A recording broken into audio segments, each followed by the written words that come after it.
नमस्कार, स्वागत है आपका विंध्य भारत में। मैं आपके साथ साक्षी गुप्ता। आइए बढ़ते हैं। खंडवा के खुर्द गांव में 28 साल पहले लापता हुआ शख्स रविवार को अचानक घर लौट आया। उसकी जगह परिवार के साथ रह रहे बाबा की पोल खुल गई। बाबा का कहना है कि मैं परिवार का दिल नहीं तोड़ना चाहता था, इसलिए सच बता नहीं पाया। 1995 में काला आम खुर्द गांव का रहने वाला दिनेश लोवंशी दीनू किसी काम के सिलसिले में घर से निकला था, जिसके बाद वह घर नहीं लौटा। छोटे भाई विनोद ने बताया कि दीनू के लापता होने के करीब 15 साल बाद एक बाबा गांव आया। उसकी शक्ल भाई से मिलती जुलती है। बाबा ने हमें कहा कि वही दीनू है। उसने दादा पिता का नाम भी बताया। उसके हाथ में दीनू नाम भी गुदा हुआ था।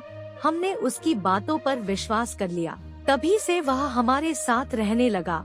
विनोद ने बताया, बाबा ने कहा था कि मैं संत बन गया हूँ। हरिद्वार में एक अखाड़े से जुड़ा हूँ, जिसमें मेरा नाम कल्याण गिरी महाराज रखा गया। हम उसकी बातों में आ गए। उसने गांव में यज्ञ करवाया। गांव के बाहर टेकरी पर मंदिर भी बनवाया। आसपास के गांव के लोग भी उसे मानने पूछने लगे। वह कभी घर में रहता था तो कभी हरिद्वार, माउंट आबू या फिर अन्य जगहों पर जाता रहता था।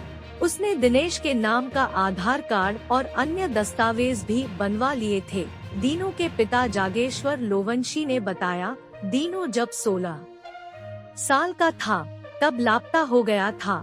15 साल बाद जब बाबा बेटे के रूप में आया तो हमने उसे अपना लिया। बाबा ने कभी हमारे परिवार से किसी तरह का खिलवाड़ नहीं किया। बाबा झाड़ फूंक करता था।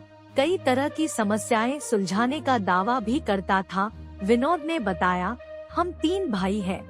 2 भाइयों का पिता ने जमीन में हिस्सा कर दिया था। बाबा ने कुछ दिन पहले ही कहा कि मेरा जमीन का हिस्सा भी मेरे नाम करो। पिता और हम सभी सहमत भी हो गए थे।